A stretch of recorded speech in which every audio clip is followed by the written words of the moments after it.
It's the turn of the year, kids. Happy New Year. Happy New Year. Welcome to Conscious Embodiment, Astrology, and Dreams with Dr. Michael Lennox. So, and I wish you a Happy New Year. It is Monday, December 30th, and this is for the week that crosses over the New Year, December 30th through January 5th. Yeah, so the episode comes out at midnight on the 29th. Today is the 30th. Tomorrow's New Year's Eve day. Then we got New Year's Day on Wednesday, the 1st. If you have not gotten your seat for my Astro Overview 2025, get it now. I'm doing it 10 a.m. live on Zoom on Wednesday, 10 a.m. Pacific time. And you can work with the recording and the handouts if you can't be there live. But we're there. We're at it. I cannot believe the year is turning. So it sounds so sort of tropey to say, oh my God, time is moving so fast. But it's Another year really lived. confounding how fast everything seems to be moving. So before we get into the new moon in Capricorn, that's today, and some interesting Pluto messages about starting the new year, let's answer a question. Sylvie writes, I have a question, but first, I love your podcast. I've learned so much over the past year, so thank you. Well, you're welcome. Yay. I've heard you mention in your daily videos of an easy opposition. Now, I'm going to make a little note to my listening audience. Sylvie shares personal stuff in her chart, which I normally don't respond to. Like when someone says, I have this, I'm like, yeah, that's not a podcast question. Like that's more like, you want a reading. And so I'm going to talk about Sylvia's specific charts because it allows me to teach about oppositions and easy oppositions, and a certain point that I want to make. And so she says, I have Chiron sextiling my sun and trining Neptune. I believe that's what it is. Am I right? Does that mean with the positive aspects it's making the Sun and Neptune opposition easier? Did I read that right? Does that mean with the positive aspects it's making the Sun and Neptune opposition easier? Thank you, Sylvie. So yes, that is an easy opposition indeed, and it's an easy opposition with challenging placements, which is why I wanted to use it to answer the question and make a couple of points about people, for people who are studying astrology and listen in because they learn. Part of why I'm answering this question is that there's often an impulse that most human beings have to binarily divide things into good and bad.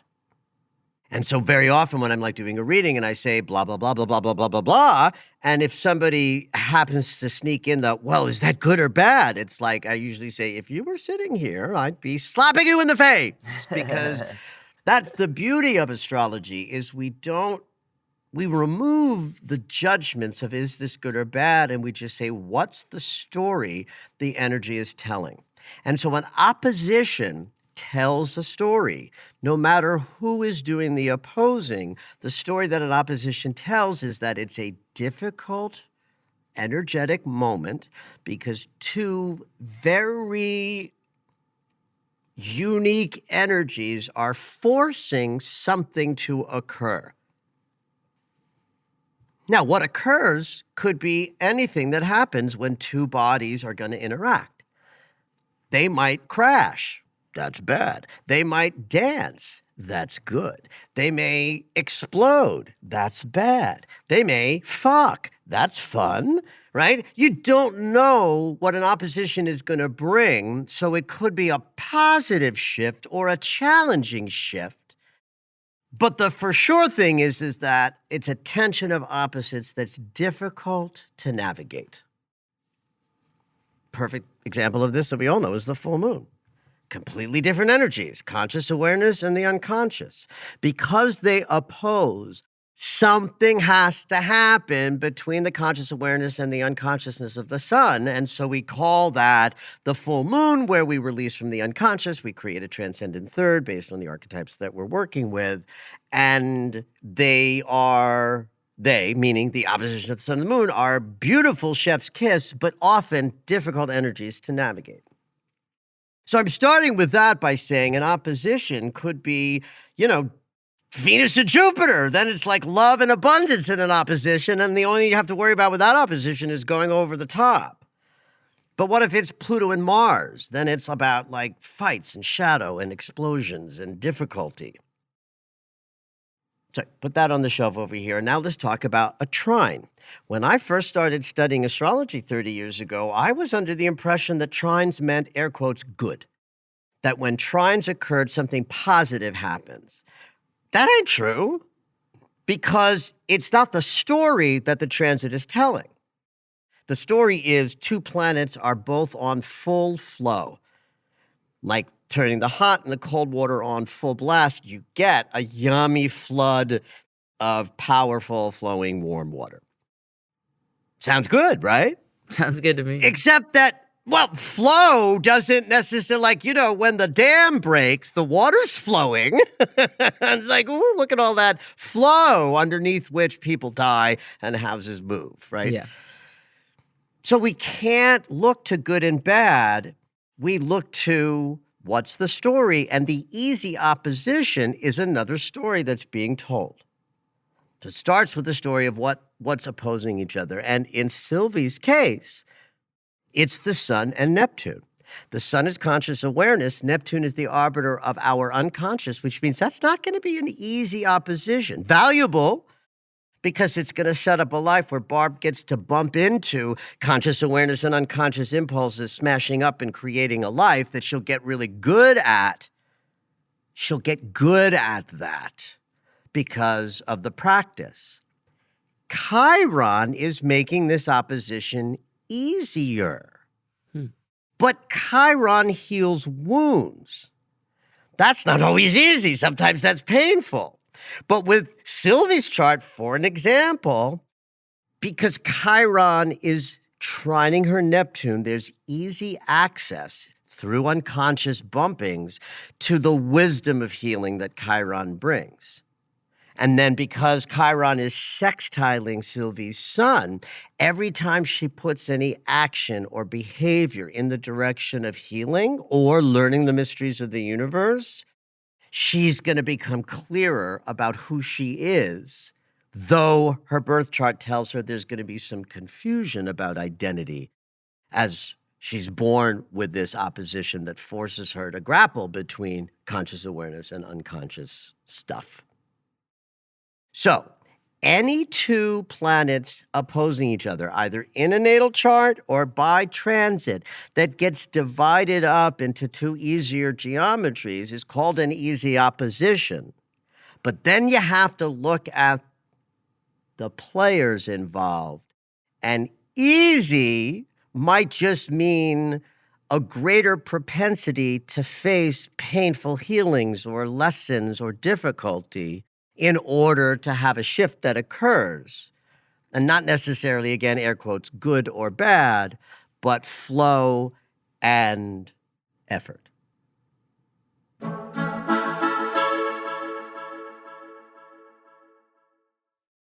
Well, the new moon in Capricorn is today, Monday, December 30th at 2:27 p.m. Pacific time at 9 degrees of Capricorn, the sun and moon gather. Love the fact that this is so close to New Year's because, as I said last week, I think of this as the moment of intention setting, or in the old parlance, New Year's resolutions. To me, there's something beautiful and elegant about when we're in the darkest of the dark in the north. Forgive me, those of you down under who have to do this in an opposite way, that in the moment when the light is least, the archetype tells us to think about the mountain we want to climb. I love that. First of all good ideas are born in the dark and the wet. That's how we birth new things. When things are too created in the intellect without like the wetness of feminine power, those masculine ideas don't materialize into anything lasting. So cardinal earth means earth energy, grounded, stable, form related. Cardinal means active. The cardinal energy is the startup energy. That's why we move into cardinal signs every time we change seasons. And so 0 Capricorn is connected in the Northern Hemisphere to the start of winter, the shortest day, the darkest night. So in some ways, archetypally, it is the perfect time to be thinking about the mountain ahead that we want to climb. I'm looking at the chart of this new moon as I'm, sitting here talking about it. And one of the things that I just kind of noticed, though I've looked at this chart before, is that 9 degrees of Capricorn is not powerfully connecting with any of the other planets in the solar system right now, just orb of influence wise. I mean, Is that common? I well, feel like that's not common, well, first of all, right? let me say this. I prefer precision, right? To me, an orb of influence, is like the least amount possible. The idea that the new moon is sextiling Saturn is so there's roughly 60 degrees between where the new moon and Saturn is. This is good for us. Saturn is about our wisdom for creating structure. Saturn in Pisces is, allowing the unconscious to speak into that. That's bad and good. Since we're not talking about bad and good as binaries, let me say what's less good or less lovely about that is that we'll capitulate to our lessons more abruptly because they're coming out of our unconscious and hitting us with Saturn in Pisces. But it also means that the form orientation of Capricorn needs a connection to the field of fertile soil that the unconscious is. And so indeed, you could say the new moon sextiling Saturn is going to be helpful for us in a serious, sobering kind of, here's what I want to build. I think with my mind about the intentions I have to set. And in this new moon, Saturn, the teacher's right there saying, yes, you meet the structure demands that I give you, you'll be able to create anything you want. But for me, it's like they're 6 degrees out of an orb of influence for that. So to me, it's not as exact where I'd be like, oh my God, Saturn's going to kick your ass. So that's kind of what I mean. Other astrologers would be saying freely, Saturn's directly involved. And I say, it's there. It's just not the driving thing that you might hear with some people talking about it. Same thing with the nodes of the moon. The nodes of the moon are getting ready to change signs. That's big for us in the world of like karmic transformations. Where the nodes are tell us where the eclipses are going to be. And for 18 months, we see eclipses in set of 2 signs. And then when the nodes shift, all of our eclipses for the next 18 months will be relegated to North Node in Pisces, South Node in Virgo. I'll be talking all about this in my Astro overview. But this is just about to shift. Like the nodes are moving backwards. They're at like 1 degree of Aries in Libra. So this new moon squaring the nodes sets us up to be very aware of the past that we're trying to move away from, and also simultaneously aware that the future we want to create will require great effort to build. Now, to me, again, the orb of influence isn't exactly right. It's 8 degrees, so it's a little loose, but it's in there, that we are setting intentions that allow us to be considerate of both the past and the future. And the value of this is very often people are like, look what I want to create, Mom. I'm going to run up that hill, not knowing that you're carrying 40, 50 pounds of a weight vest that is going to knock you out before you ever get to the top that you could have taken off. If you just had the conscious awareness of, I got to let go of this past unworthiness or this past drama or this past anger, whatever, in order to move forward. So that's perfect for an intention-setting moment that needs us to be thinking about what we're letting go of in order to move powerfully forward into a vast unknown space of the next 2 years where so much change is going to happen on the planet. And as the new moon that finishes 24 and sets us up to step into 25, 2 days later, I like the fact that the new moon is squaring the nodes.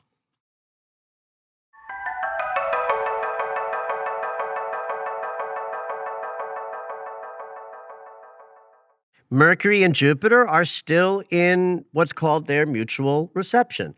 Mercury in Sagittarius is in Jupiter's sign. Jupiter in Gemini is in one of Mercury's signs. Their opposition is in this new moon, which is great. It means our mind and our sense of what's possible in expansion and abundance is they are dynamically working with each other. Remember, the opposition story is they must do something. Mercury's direct now.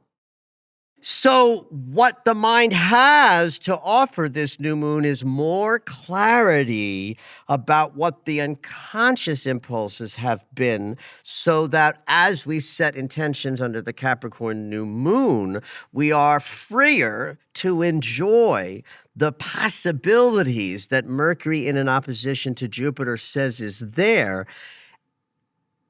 And we'll just sort of we'll ask Saturn to keep us right-sized, right? The artifact of Mercury and Jupiter opposing in mutual reception is that the mind could go so far over the top with possibility that you're out of the realm of reality. Remember Saturn. Don't shoot for something you don't have the skill or the talent or the capacity to actually create. Make sure that your excitements are right-sized and trust the healing that came with Mercury's retrograde.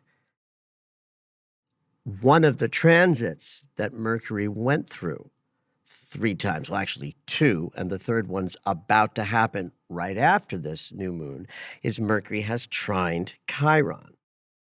That, and because it's a trine, they're working well together, right? Remember the story that is told by the trine. The story is Chiron has his water turned on full tilt, Mercury has his on full tilt, and they blend in an awareness of and a perception driven by healed spaces, not wounded spaces. And so in this new moon, there's opposition between mind and possibility, Mercury and Jupiter. And Chiron easy opposes them. So Chiron is making the easy opposition, allowing mind and possibility to flourish in excitement without getting overly excited because you haven't looked at your wounded spaces and don't know that this is a disappointment waiting to happen or blah, blah, blah. Anything in your healing journey of late is helping us all see what's possible, get excited about it, but stay focused and right-sized so that we can move into next year and create it.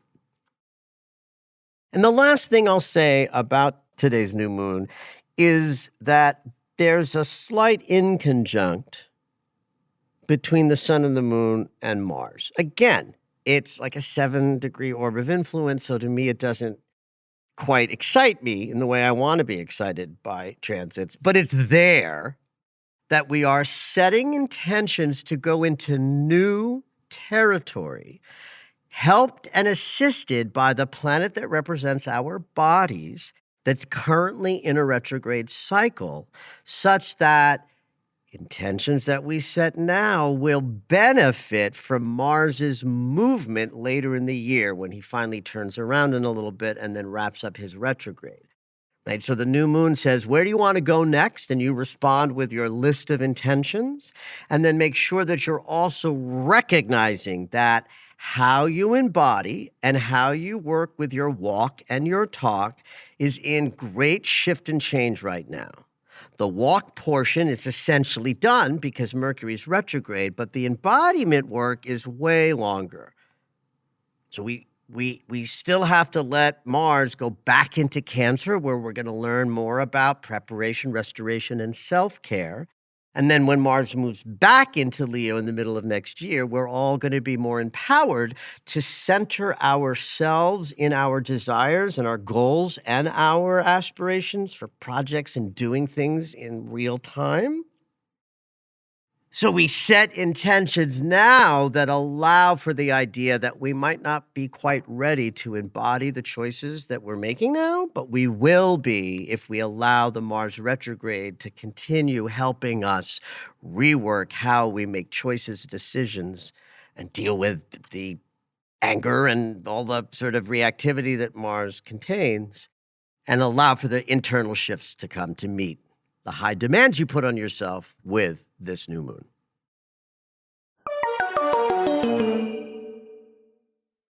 Before I talk about the extraordinary thing that Pluto is doing on New Year's Eve, I'll just wrap up Mercury's cycle because on Thursday, Mercury's going to get to 22 degrees of Sagittarius, which is where he started his retrograde cycle. He started at 22, moved back to 6 degrees of Sag, and now has moved forward in his retrograde status, the last part, the direct shadow, through Thursday.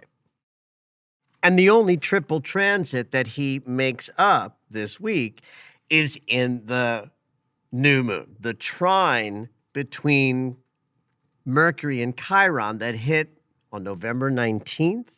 And then again, when he was backwards on December 1st, perfects that trine for the third and final time, like, 6-8 hours after the new moon is exact today.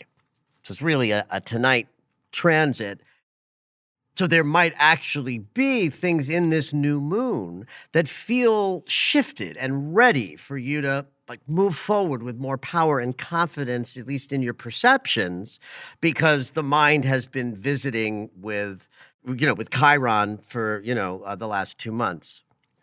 Take note of those dates if they resonate with you as sort of moments of either clarity or some way that you dropped old limiting patterns. Again, those dates are November 19th and December 1st.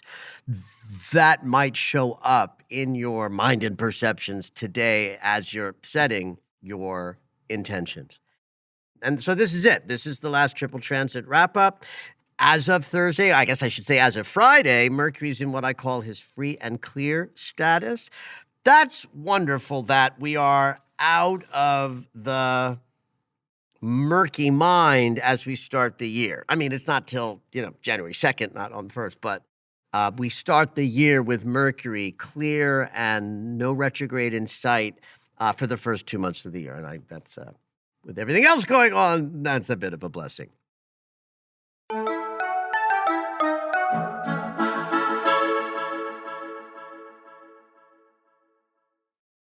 Synchronicity is a powerful force. Most people understand synchronicity as like the numbers game. It's always 123 when I look at the clock. I always see 444. Numbers are the simplest ways that synchronicities make themselves known to us. The famous Jung story, he created the term. The famous story is sitting in his consulting office in Switzerland, talking with a patient who was having recurring dreams of scarab beetles.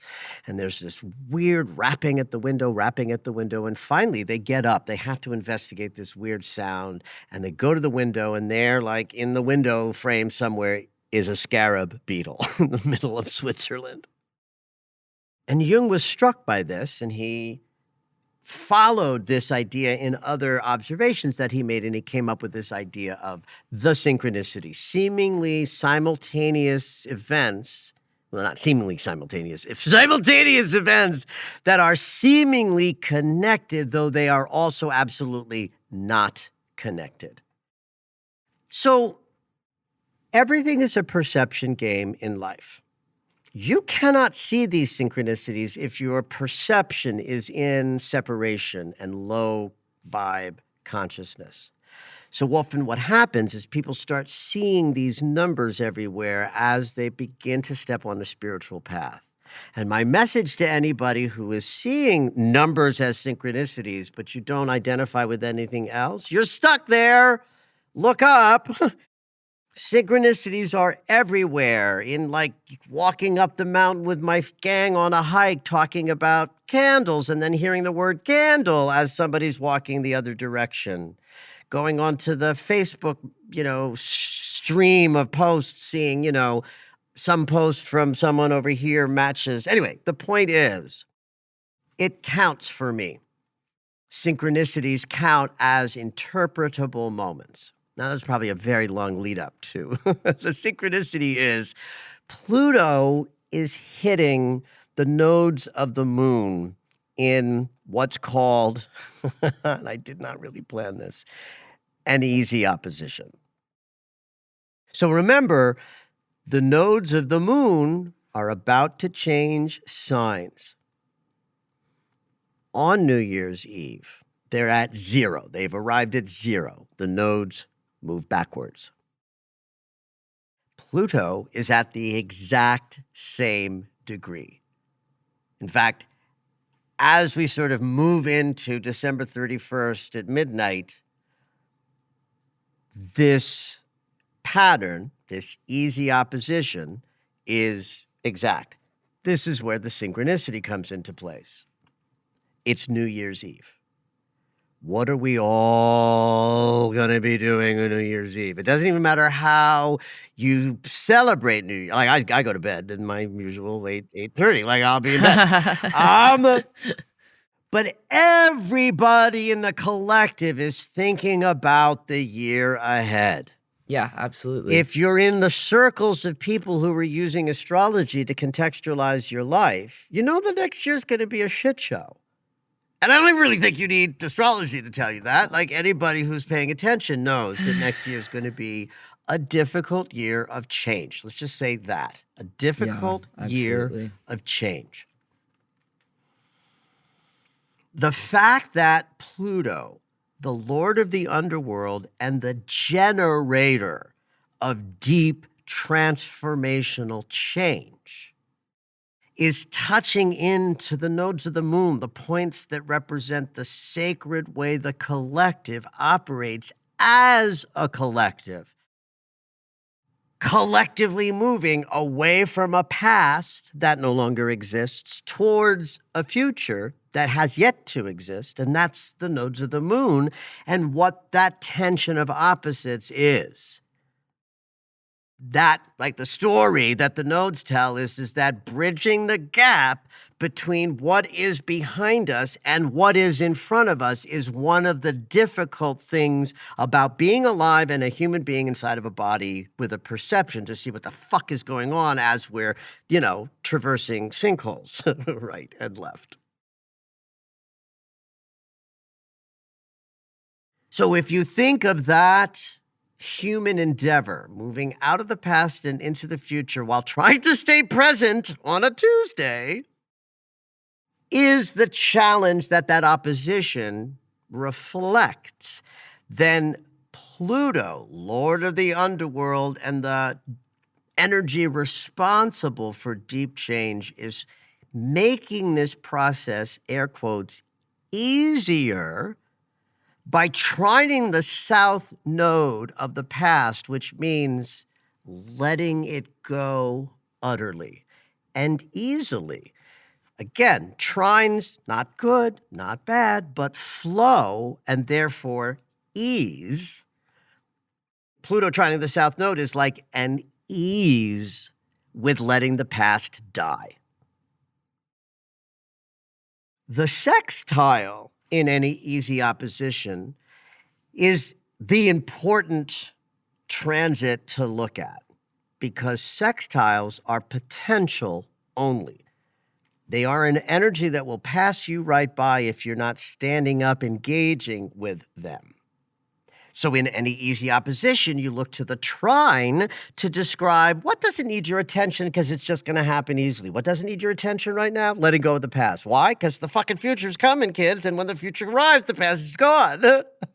Like nobody's escaping. Nobody's getting to stay in the old world. So our attention gets placed on where is your effort going to be most rewarded. And in this case, it's creating a new future. So one of the things that and you're going to hear a lot of these same words if you join me in my Astro overview, because I'm going to be starting with this.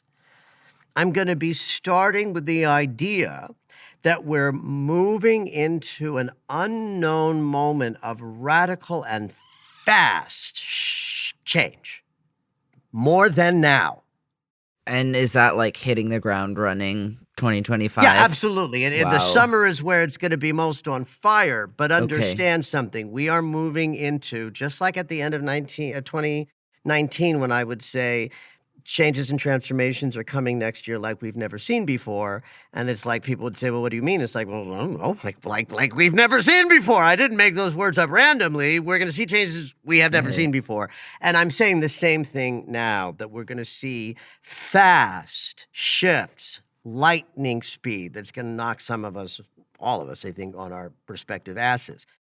There's an enormous amount of hopeful, helpful energy next year, as well as the sudden shift change energy. And it's going to be up to people who can hold both the tension of things are changing, and yet I can participate in this change in a positive manner because I know who I am and I know how I want to serve, right? That's what the nodes allow us to do. Find how we participate and then jump in and participate in that way. And so there's nothing to do with this transit, kids. Don't, like, it's not like do this on the 31st, other than like what we've already talked about. Set your intentions to join up with a freight train of change that the world is becoming, and let the past go because it's gone, and be curious about next year rather than fearful. Yeah, some scary shit's going to go down, but scary shit goes down all the time. We have more resilience than any of us believe. And so, as you're spending your New Year's Eve and New Year's Day thinking about what you want to create in the year next, use this image as an avatar in your mindful, sort of meditative, visualization that the power of change is supporting us completely to let go of the past and create a brand new world. Let's do this together and have at it. Did you know that Michael has a daily astro alert? If you enjoy hearing the weekly astrology, you might like knowing more about each day. When you subscribe for the daily astro alerts, you'll get an in-depth explanation of the day's astrology sent right to your email. Subscriptions are only $10 a month, or you can purchase the yearly subscription at the reduced price of $100. To subscribe, head over to michaellennox.com.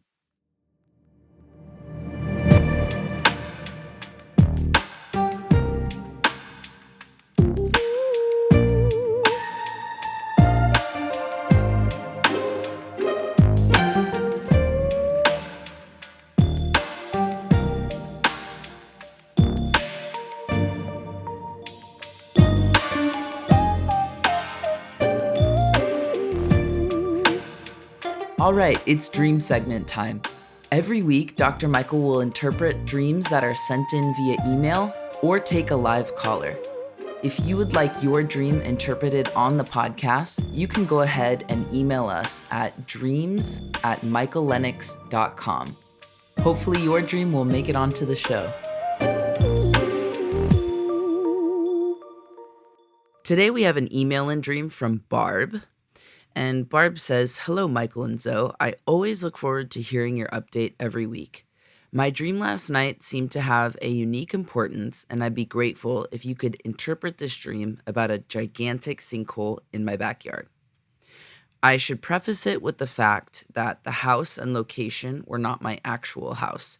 It reminded me of my hometown. The dream started when I walked out of the back door of my house and noticed the house across the block was starting to collapse. The roof was shifting and disconnected from the back wall. Some old person I barely know lives there, and I wondered, should I go check in on them? Then I noticed that there are gigantic holes forming in the ground in the space between our houses and throughout the entire center of the block. The holes expand, so much so that I see the space below, and discover the entire block is sitting over a sinkhole. The roof of my house shifts too. Then the holes multiply until I see the last section of all the backyards collapse. Oh, wow. It looks like a gravel quarry down in the hole, and the only thing left is a ring of houses around the perimeter. In my dream, I have a brief interaction with my next door neighbor, and this is a person I have a riff with from a major HOA issue 2 years ago. Okay. And then another interaction with a different neighbor, a younger couple, who were the injured party at the center of this HOA issue, and who I was helping through it. However, okay, got it. So that's waking life stuff. yes. So yeah, my impression is this is a waking life HOA drama, which is why I picked this dream. I I you're just think having that some stuff is HOA juicy. drama. I think it's hilarious. It's like very adult, but high school drama. You know? Right. I will share with you that like I have dad jokes, right? So which means if I find something funny in a session, I might say it for 20 years, right? So that anytime I'm talking about Uranus and the sudden unexpected, I use like it's not like your house is going to fall into a sinkhole, but so I love sinkhole dreams. Yeah, I thought that was cool too. So what happens Okay. in the dream drama, the dream people? Okay, so in the dream people, we have the two neighbors. One, the neighbor she had a riff with over a major HOA issue. And then the other interaction was with a younger couple who were the injured party at the center of the HOA issue that she was helping them through it. But that couple betrayed me a year later when it was me who needed help with the HOA. In the dream, I don't feel these intense emotions, though. I'm mostly detached and indifferent to the first neighbor, and I feel just a little frustration with the couple because they're not productively helping to address the sinkhole situation. My mind comes around to the thought that this is probably an insurance claim. Do I want to rebuild or just take the money and move elsewhere? I decided I'd definitely move elsewhere and leave this place for good. Then, before I could act on this decision, the insurance people came and rebuilt my backyard. But it's only about a quarter the size. And beyond the edge of my backyard, the giant sinkhole remains. Throughout my dream, there was an intermittent wondering about the big old house across the block and the person in it. I'm not really sure what that's about, and I'm really curious about the symbolism represented by the sinkhole and the houses beginning to collapse. Warm regards, Barb. Well, thanks, Barb. Warm regards back. So I'm gathering that we're talking about the older person that she barely knows. Across the way, across like the across way the is sinkhole. this person that she says later in the dream that's like I'm fixated on that person. All right. Well, that's interesting to me because that person does represent a kind of old consciousness that's obviously changing. The dream is about big shifts, right? Sinkholes mean big, the land is conscious awareness, ocean is the unconscious. So a sinkhole is like a representative of a radical shift in conscious awareness. So that this older person that she barely knows then has to have some key message about like how we're going to hold the dream. So let's sort of move through it. I'm struck by the roofs and the disconnect from the roof to the walls of the house that seems to be happening in all of the houses that are in some trouble. To me, that's about thoughts and beliefs, right? The roof in a house is the closest to, intellect. And so roofs are about ideas, how the mind works. The houses are about like structure. If the ground is like moving beneath our feet and changing radically the structure of the ground, and we see the ground as consciousness, I can't help but put this dream together with what's happening in the world right now. where the Mm. ground is falling beneath us and things are changing radically all over the planet.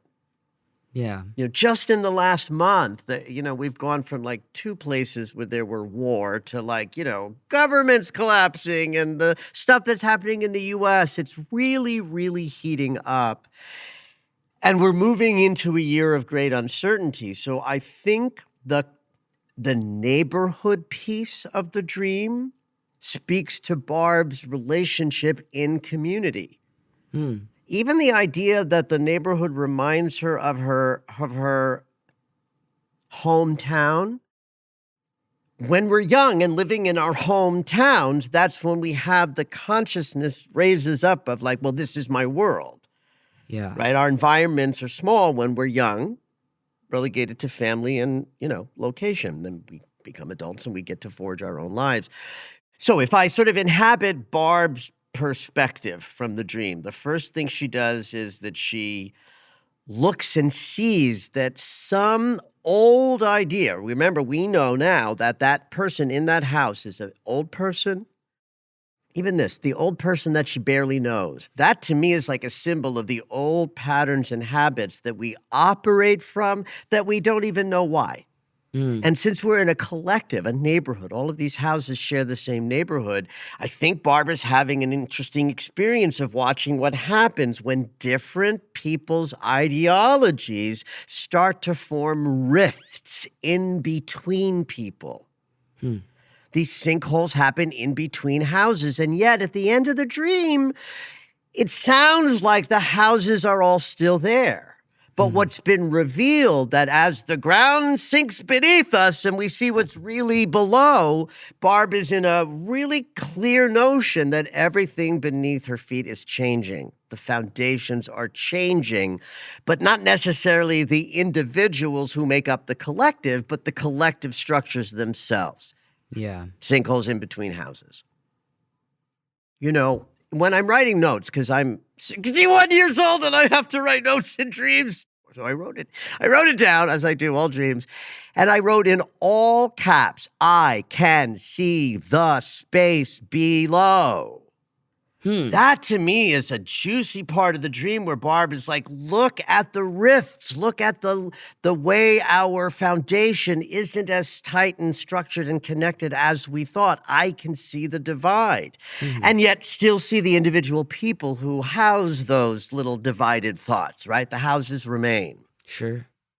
Even this idea of should we rebuild or take the money and run is something that I'm hearing a lot from people who are trying to figure out how to navigate through a world that's changing so radically underneath our feet, if you don't mind me staying in the theme, that they're not sure, should they stick to their old ideas, root where where they are and just keep going through life, doing the do, or like get out of Dodge, change the dynamic of where you are. Like, I'm even thinking about the people who are like, well, where do I live in the future if the United States becomes a place where I'm not welcome?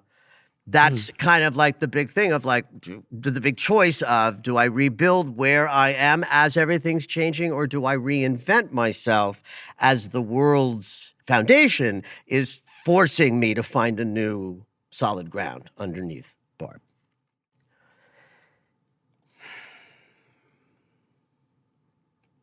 Now, this presence of the HOA drama from real life that activated who shows up in this dream, I'm guessing that it's a good story in Barb's consciousness that connected to a real life drama about whose property is it, where are the property lines, how do you be in property? Like, that's what HOAs are about. It's like, all the rules about how to engage with each other in community. That's what HOA is.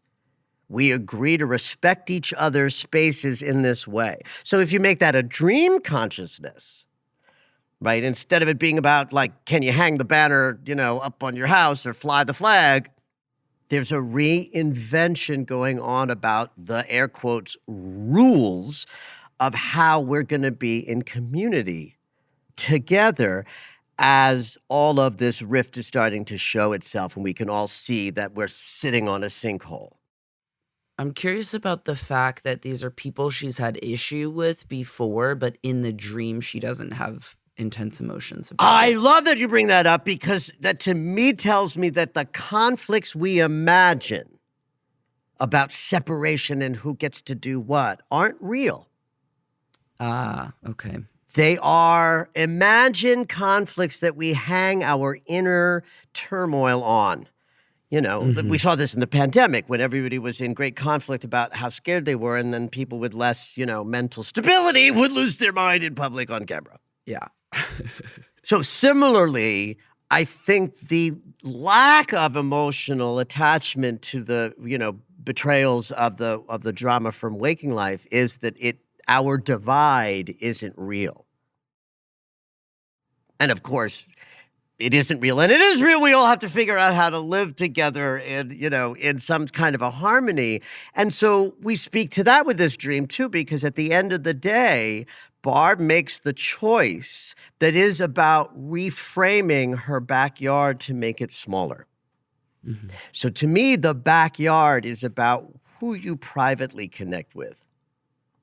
The front yard is about the face you show to the world. But the backyard is like, who do you actually invite to the barbecue? Yeah, sure. Right? That's the backyard. The backyard is public space, but the private public space. Who do I invite near me, but behind the scenes? Like the neighborhood who's going to come to my barbecue. And with all of the divide of the polarization that the ground changing beneath our feet in the world right now is causing us all to face our inner polarizations and sort of accept the new world that we're building. And in Barb's case, it's a little smaller in terms of the circles that she's entertaining now. And then she pulls us full circle by finishing with what she's contemplating the most is the old reasons why we have the patterns in the first place that got us to the point where we didn't even notice that we were building our foundations on unstable structures. And Barb is allowing her dream life to help her meet the world's changes as they are coming. And none of us can argue with what the world is bringing us. And so we all have to find our way to have at it. Thank you for listening to Conscious Embodiment, Astrology and Dreams with Dr. Michael Lennox. You can find us on Apple Music, the iHeartRadio app, and anywhere you find your favorite shows. Head on over to michaellennox.com for information on astrology readings, the Daily Astro Alert subscription, upcoming classes, and to join the mailing list.